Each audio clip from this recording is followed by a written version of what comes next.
My name is Petrea Marchand. I'm 35 years old. It is April 28th, 2008. We are in Sacramento, California, and I'm here to interview my mother, Marilyn Moyle. And my name is Marilyn Moyle. My age is 63. Today's date is April 28th, 2008. We're in Sacramento, California, and my daughter, Petrea, is interviewing me. Mom, please tell me when and where you were born. I was born at Swedish American Hospital in Rockford, Illinois, July 7th, 1944. And what was your childhood like? It was kind of a mixture of sad and happy. I was living with my grandparents and my mother at first because my dad was in the war, and he was a Marine sergeant in paratrooper, actually. And while I was a baby, both of my uncles were killed in the war. So it was very sad. How was your childhood affected by the death of your two uncles, your mother's brothers? My mother had a nervous breakdown, and my grandmother took care of me. And the whole time I was growing up, I knew that everybody in the family was very sad.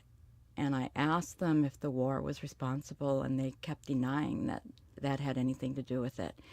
In those days, people just didn't talk about feelings, or none of my relatives who were in the war, my uncle who got his leg shot off, none of them talked about it.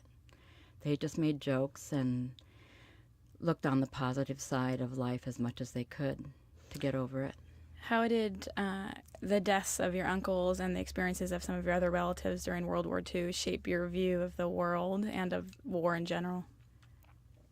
Well, naturally, I hate war and grew up hating war with all my passionate self.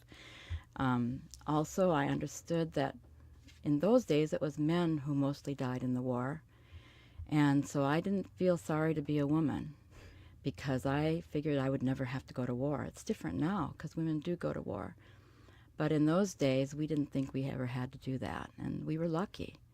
I knew I was lucky. When you were a child, what did you think your life would be like when you were older? I thought it would be hard. I thought I would always have to work to support myself.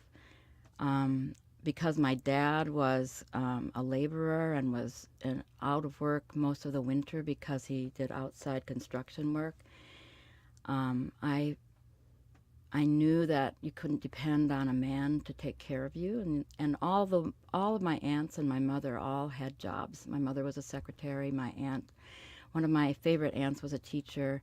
Another aunt was a manager in a department store, so I knew I would have to work hard. Did your expectations change about your life when you were in college, at Carleton College in Minnesota?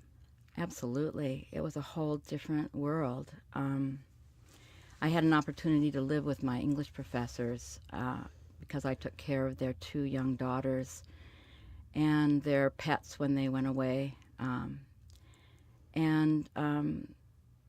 I had a chance to observe a different kind of life and a different kind of marriage than what I had grown up with. And after a few years of observing, and I actually babysat for a lot of faculty families, so that I really had a chance to see how they lived. So I had a chance to find out that there were other possibilities for me. Generally, what do you feel was expected of women who attended college in the early and mid-60s? A lot of us got married right after graduation, the way I did, and we expected to teach for a few years, or some people went into nursing. Most of the people from college went into teaching, and we just expected to give it up when we had our children. I heard a lot about as a kid the time that you spent teaching at an inner city school in Minneapolis. So what were some of the proudest accomplishments that you could describe teaching high school English in Minneapolis? The first year I taught, I was asked to direct the senior class play. I was a high school English teacher. And because I was new and young, a lot of the really smart students came out to try out for the play, and they were both black and white, which I thought was fine. And so I cast the play with a mixed racial cast because, they were all really talented kids. And the high school principal at the time called me down to his office and said, "You're going to cause a race riot in the community. We've never done this before." And of course, I was totally shocked. He only let us have one performance of the play that year. Normally there were at least two. And there was no race riot, and in fact, the students in the play did an amazing job. It was a wonderful experience. So I'm proud of integrating the senior class play at Central High School in Minneapolis in 1967. How did you come to move from Minneapolis to Davis, California? Well, my other proudest achievement in Minneapolis was helping to set up an alternative school for potential dropouts who were 8th and 9th graders in the same neighborhood where I was teaching high school. And your dad, Peter, was just finishing up his PhD at the University of Minnesota and applying for teaching or any job he could get. There weren't very many available at that time. And the only choices he had were a teaching job at Bard College in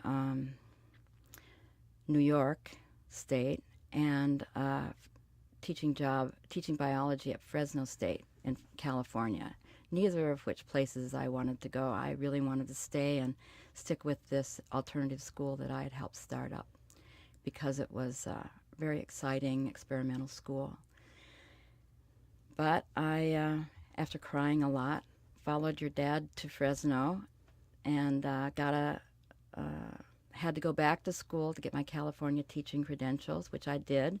Got both an elementary and secondary teaching credential for California, and got a teaching job in West Fresno, which was almost all black high school with very different kinds of students than the ones I had had in Minneapolis. They were mostly kids who had been brought up on welfare and expected to be on welfare all their lives and had a couple of babies by the time they were 14 or 15.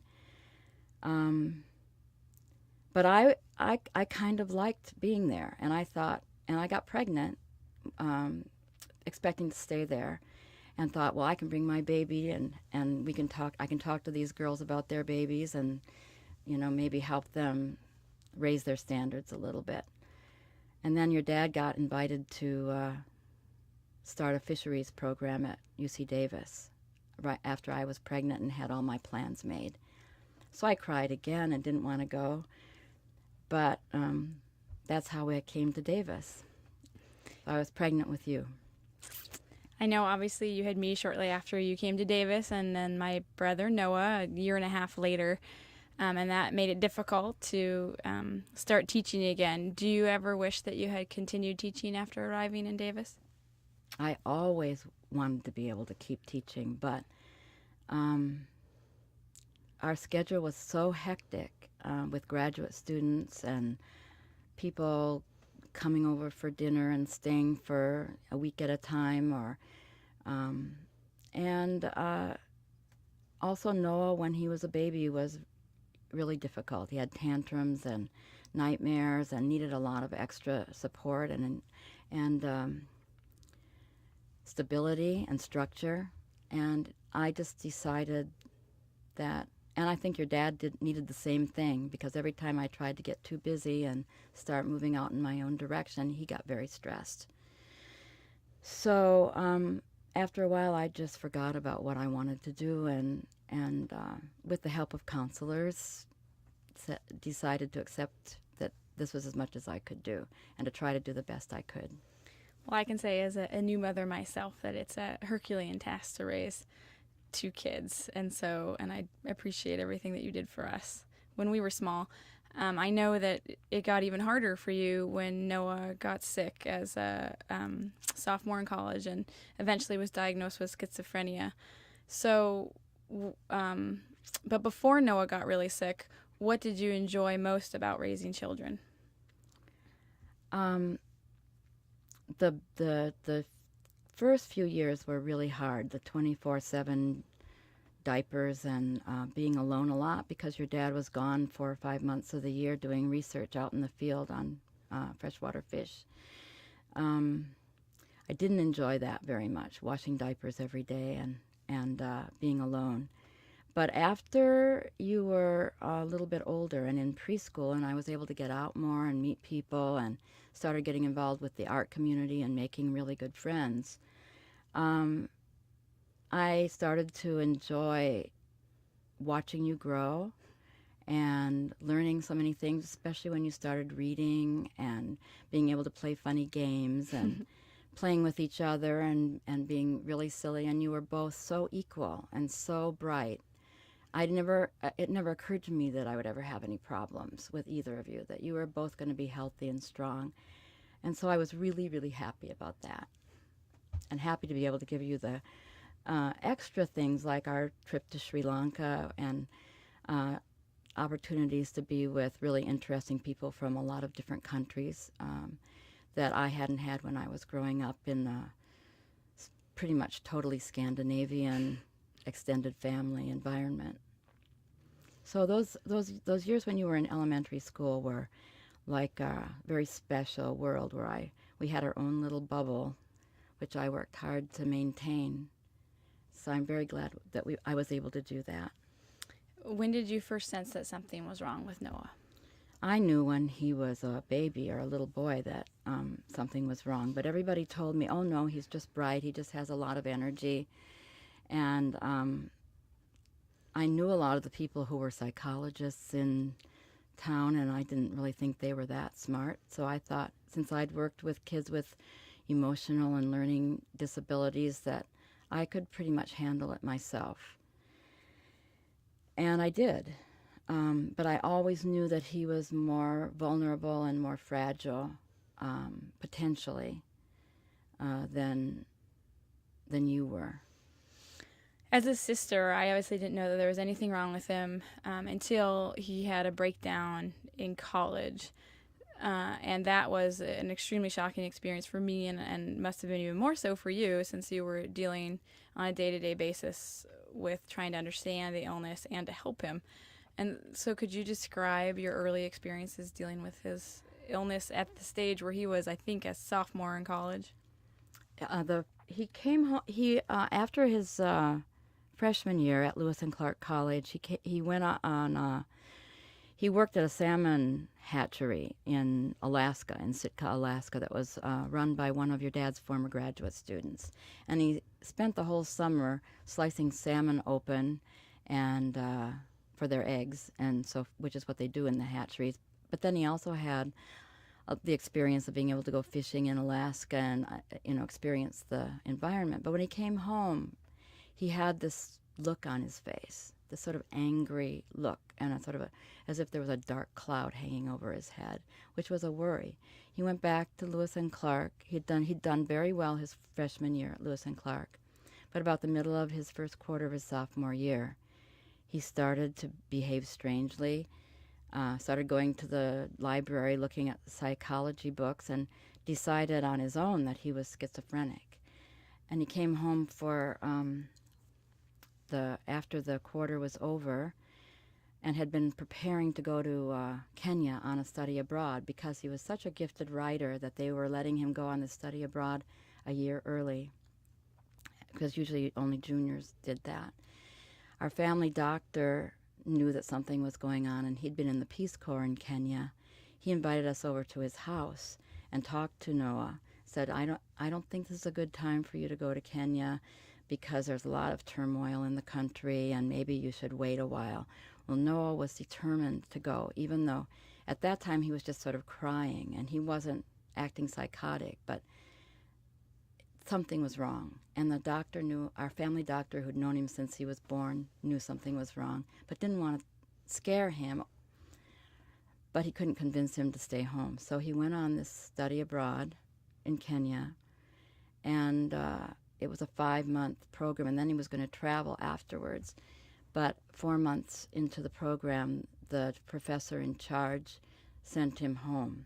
And he somehow made it home by himself, all the way from Kenya, and then just wouldn't let me come to the airport with your dad. He would only let your dad come.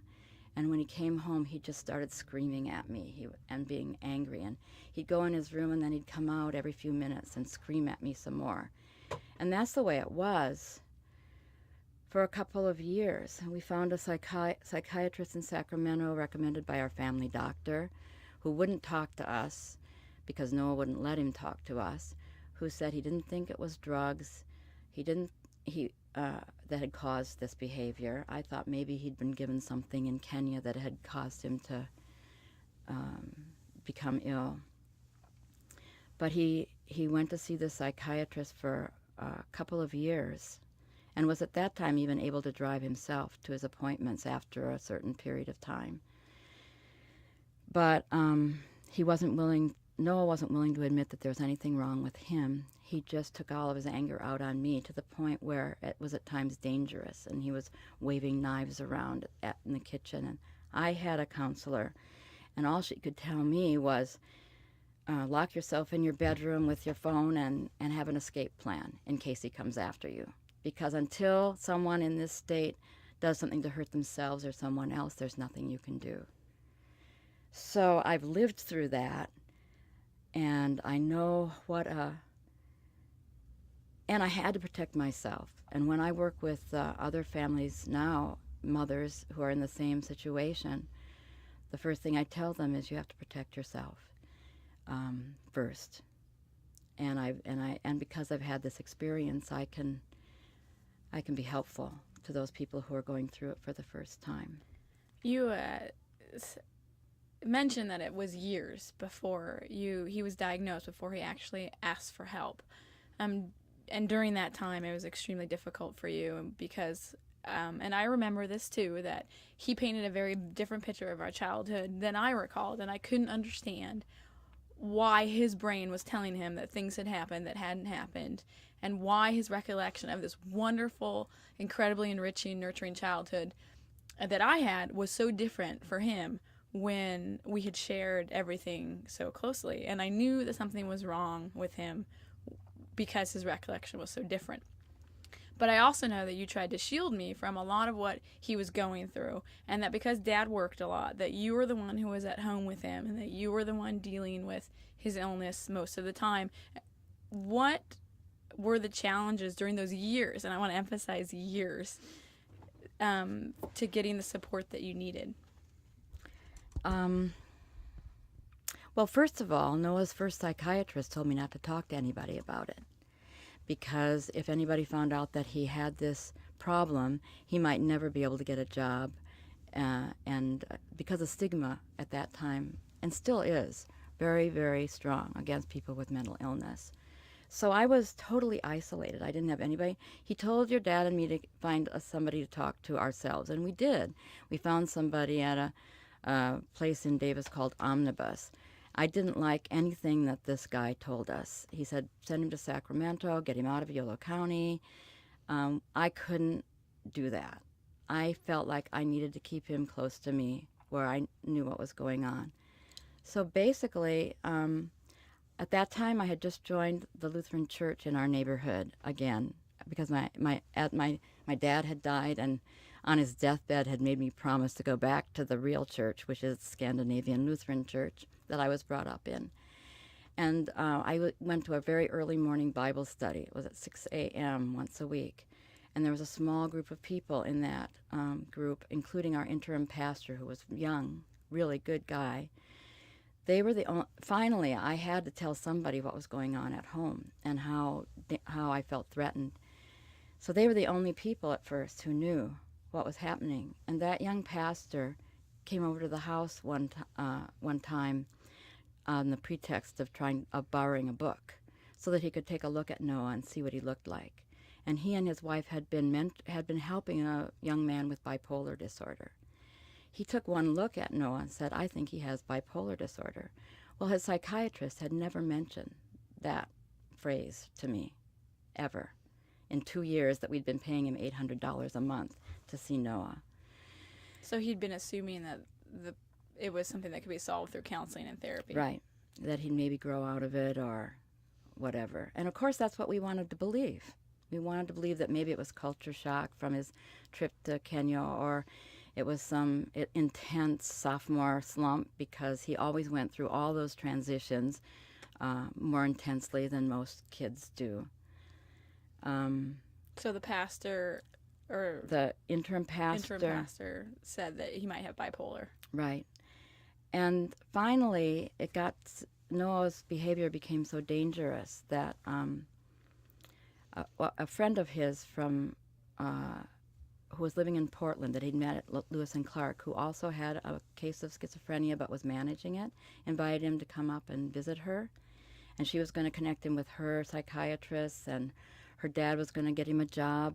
And so your dad took Noah with him because he had a meeting at the university.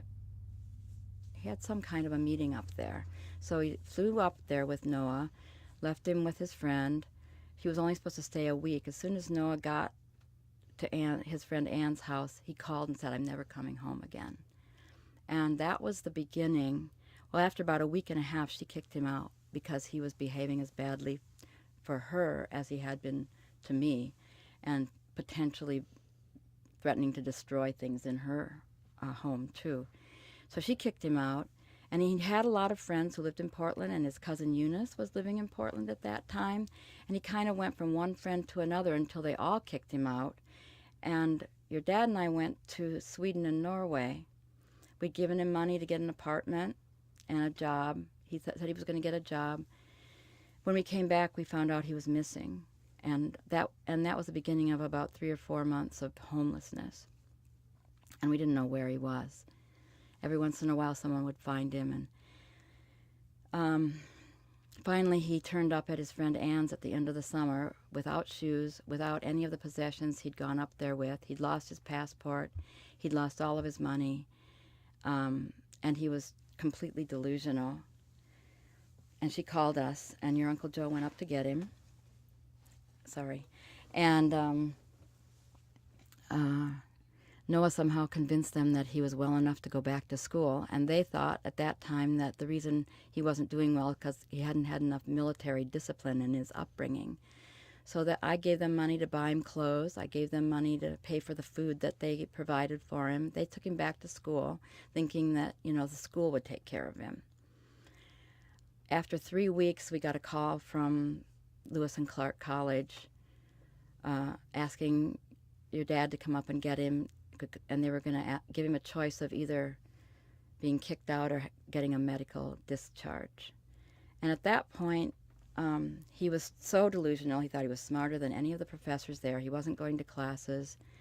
I was ready to let him go back to the streets of Portland. I didn't want him to come home because I was afraid of him. And your dad cried, and I let him come home. Did you then seek more help from doctors who provided you support once he came home? When Noah came home that time, he had so regressed. He was operating at about a 10-year-old level. He was staying up all night shooting bows and arrows into cardboard boxes. And finally, after watching him for a couple of months and being as gentle with him as I could, I talked him into calling United Behavioral Health, which I had called many times before to report on his behavior, so they had a record on him already. And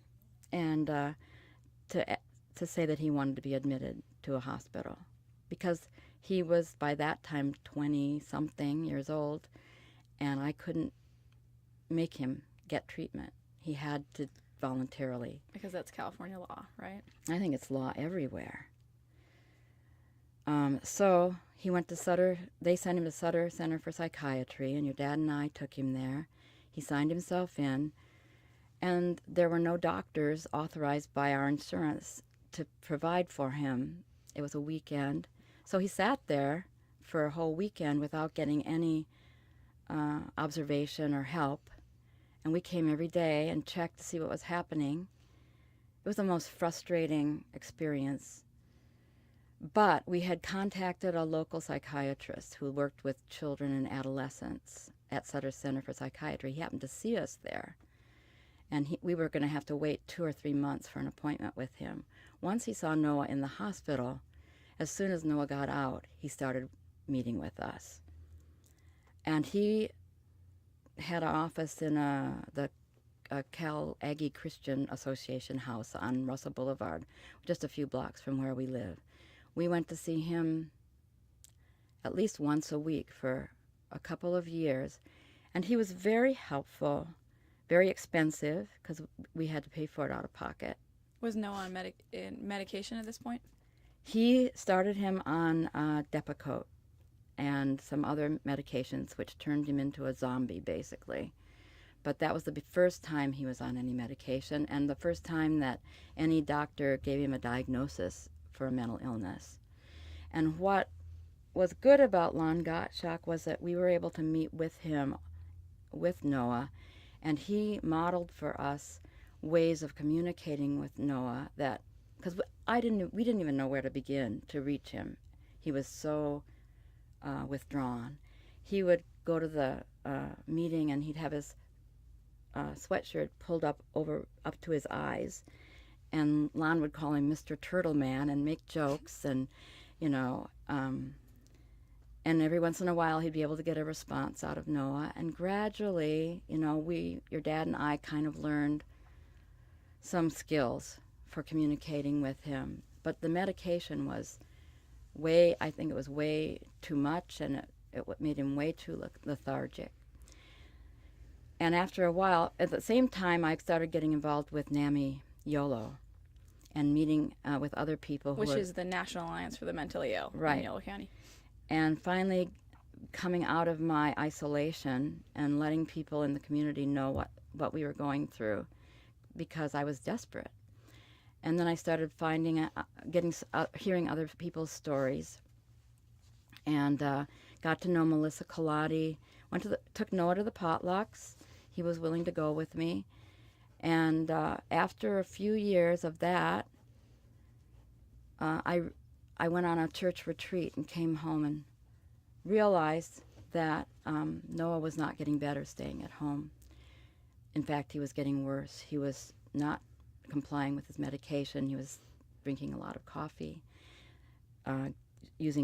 getting street Ritalin from one of his friends who was also mentally ill. And I knew I had to kick him out of the house, or I called Melissa, who was then director of Pine Tree Gardens.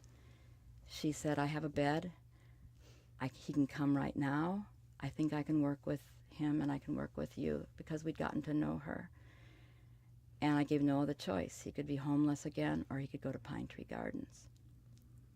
So the most helpful programs for Noah, in your experience that you've described so far, were a doctor who understood mental illness and could help you communicate with him, the community support offered by the National Alliance for Mentally Ill chapter in Yolo County, and Pine Tree Gardens, which I understand is an unusual community mental health treatment program that Yolo County is lucky to have, and a lot of other counties don't have such sophisticated community mental health care programs. So those were the three main programs that were helpful. Plus my church, don't forget. Plus your church. The church helped me by supporting me throughout the whole process. And helped you diagnose him initially, too, even. Exactly, and helped me not give up hope. So what would you, I know that you have, as a result of this experience and as a result of your participation in the National Alliance for the Mentally Ill, you've met a lot of people who have similar problems, and you don't want people to suffer like you did in isolation. And so that's been one of your goals as a member of the mental health support community, is to help other people who are going through the same early diagnosis and hopefully help to minimize the suffering that families undergo. And that led to your nomination by the Supervisor Helen Thompson to the Yolo County Mental Health Board. So actually, it was Lois Wolk who nominated you. Who was then the assembly. Lois must have been on the county supervisor. County supervisor then, and she, her chief of staff, approached me at a meeting, and I said, And as I said, I I had been avoiding. I didn't feel like I had the strength to be a hero, like so many of the people, like Pat Williams, who started Pine Tree Gardens, and a lot of the other people who built the Yellow Community Care Continuum. I just was barely hanging on. But at that point, I said, well, it's time for me to give back. And Noah was doing better. I mean, Pine Tree Gardens literally saved our life, our whole family. So I felt so grateful for that, that I was willing to be on the mental health board.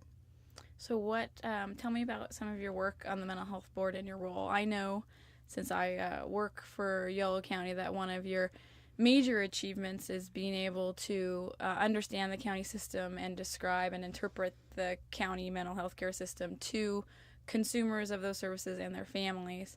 But I'd also like to hear from you how you view your role. You're currently chair of the Yolo County Mental Health Board, so how you view your role as chair of the mental health board.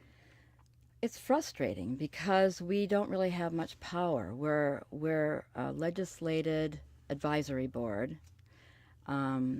It's a certain percentage of the people on the board have to be family members or consumers, so I represent family members. And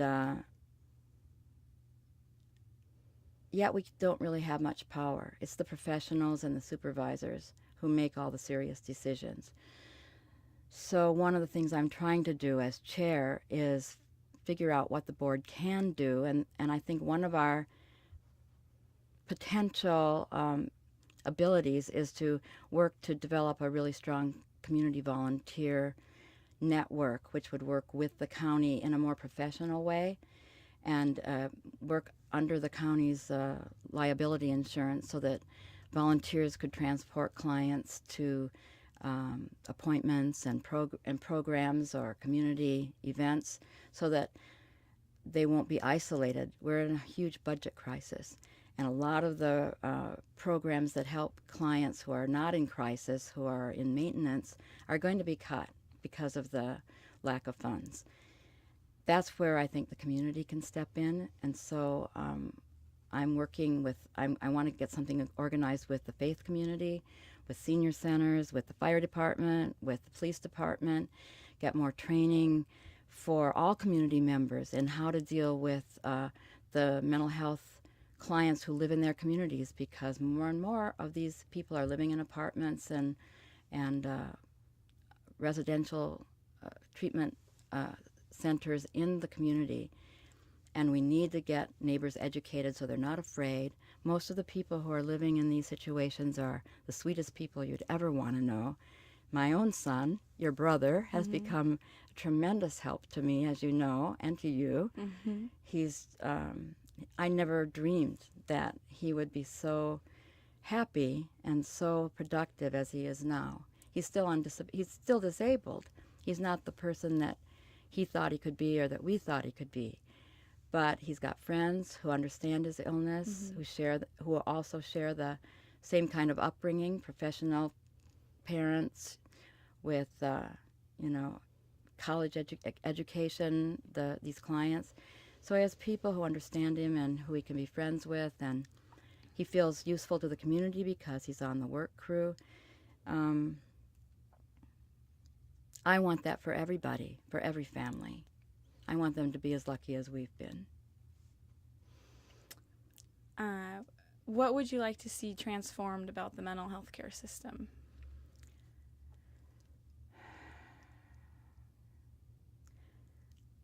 I'd like to see the stigma erased so that people aren't so afraid to come out and admit that they're having these kinds of problems. It's a particular problem with ethnic communities, Hispanic, Asian, Russian. A lot of ethnic communities don't believe that there is such a thing as mental illness, and they're very reluctant to get involved with the system, particularly in the Hispanic community. A lot of people may not be legal immigrants, and if they're having those kinds of problems, they're afraid they'll get deported if they let people know. There are all kinds of roadblocks to helping people that need to be torn down. Of course, right now with all the budget situations, we're making it harder and harder for people to get services instead of easier. But I know also that because of the Iraq War, there are more veterans coming home with brain injuries and post-traumatic stress disorder, and they're putting a big stress on the mental health system, and there's going to be a bigger national need for more mental health services and better ones because more people are going to be affected. There's only one thing that I wanted to question or take issue with in what you've shared so far, and that's that you don't think the Mental Health Board has a lot of influence. Of course, it could have more influence, but I did want to say for the record that I think you have a tremendous amount of influence because I know that the county looks for input from your board and from the members of your board and from the people that you communicate with regularly. So I don't want you to underestimate how much influence you have had and will continue to have. And on that note, whether it comes to your work with mental health or other goals that you have in life, what do you think the future holds for you? Well, I have beautiful granddaughters, so they're in my future, and that's the really bright spot. And my hope is that they'll never have to go through what we've gone through, that they'll be strong and healthy, and I don't care if they're famous. I don't care if they go to college even. I just want them to be healthy. That's all I really wanted for you and Noah, too. I'm hoping that I'll live a long time and I'll be able to even see my great-grandchildren. I don't expect any great career anymore. It doesn't seem important as it did when I was younger, and financially, I'm very well off now because your dad's become much more financially productive than I ever thought he would be. So I'm very fortunate in that way, too. I wanted to end this interview with a few words about what you mean to me. You once said that you moved to Davis and did not continue teaching, but you decided to be the best mother that you could be. And I want you to know that not only did you accomplish that goal, but you're a model for mothers everywhere. And you were an amazing grandmother to my daughter Cordelia, and have taught me not only to be a good mother, but also to contribute to the world around me and to care about others who may not have as much as we have. And so whatever you may think of your past or what you've had to give up over the course of your life, you've done a tremendous job in making my life and that of Cordelia and that of my brother Noah a wonderful experience. And don't forget Maddie, who's my first granddaughter, and I always and my granddaughter of my dreams because she loves to practice the piano so much. And Maddie is my stepdaughter. She's 10 years old and in 4th grade and also the love of my life. Thank you.